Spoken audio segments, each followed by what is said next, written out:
大家好，我是盼盼。不知道你们昨天有没有看我的视频哈？就是昨天去买了这么大堆菜来哈，很多人说哇这么多菜，有可能要吃1个星期左右哈。下不长呢，给大家看一下我家这么多菜能够吃几天，看了之后绝对吓死你们。现在给大家介绍一下我家餐桌上哈，一顿要吃多少菜。现在我正在准备做菜的过程中哈。虽然我家的菜的样数比较少哈，没有几样在餐桌上看起来哈，但是分量的话就是做的很多。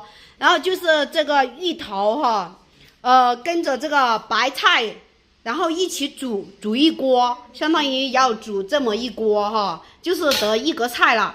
然后呢，第二个菜就是给大家看一下啊，第二个菜就是我家餐桌上必不可少的素菜，一般就是煮这么一盆哈。这一盆的话，一般一晚上就是一顿就给它吃完了哈，所以每顿都要煮这么一盆，然后这么一锅菜。炒菜的话就是炒1碗哈就够吃了，炒菜就炒1碗，肉的话就是放一点跟着就可以了。现在给大家看一下，我炒菜就炒这个青椒，跟着这点肉末跟着炒青椒，然后就是炒菜。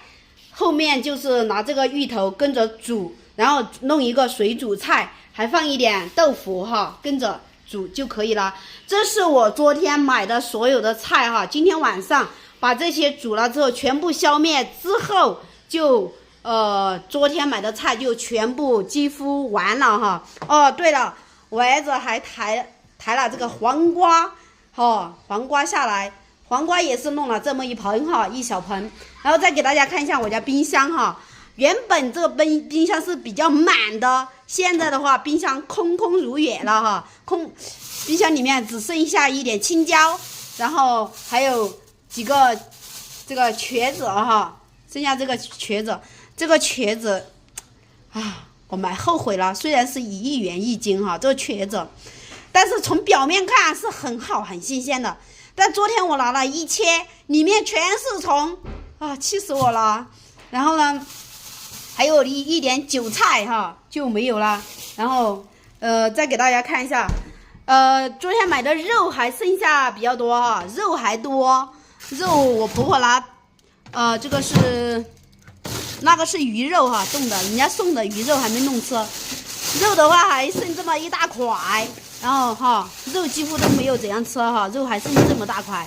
这里也有哈，我分成2部分给它放起来冻，这样吃的话要方便一点哈。给大家看一下啊，这么多菜，一晚上就要吃完。其实我家吃饭吃不了多少，但是吃菜特别爱吃，特别吃得多。就像你们看到我拍视频的时候，都是以吃菜为主，然后吃饭就很少哈。我家的话，他们也是这样哈，就喜欢吃菜，所以我家菜钱是比较多的。虽然是很便宜，但是一顿要吃上你们一个星期的菜量哈，相当于是1、2天就要吃上你们1个星期的菜量哈。甚至有的人家少的话，2个星期的菜量被我家1、2天就干完了，完全是有可能的哈。好了，本期视频就分享到这里了，明天又要继续去买菜去了，拜拜。